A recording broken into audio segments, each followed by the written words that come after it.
云林县天狗日的疫情继续在拖，有不少农民确诊。县政府是表示讲，确诊农民的农园都要来进行化学防治，也是封起来1个月哦，1公顷会当来补助6万块。前几日落雨过，伫咧竹仔园内底，当看到竹公仔内底咧积水、生水鼠、生蚊虫。目前云林县天狗日的疫情，规个县内已经确诊115例，其中高坑就占103例。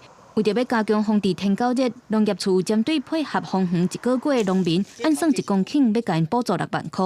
那只要我们进行化学防治的部分呢，为了食安的问题，所以我们有进行田区的补助。这个部分我们是直接向中央来申请的，预估是1公顷6万块。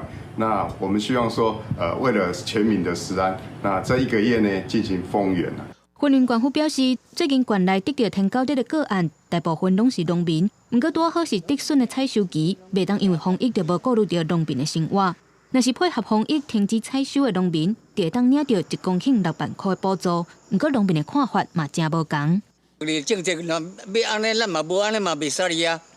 算讲爱防治啊。嘿，你会配合吗？会啦，会配合啦。发生一定会拖的，迄边讲的。嘿啊，这就是政府落着手来进行啊，看要安怎消毒控制。啊，你讲1公顷补助6万，这农民无得生活啦。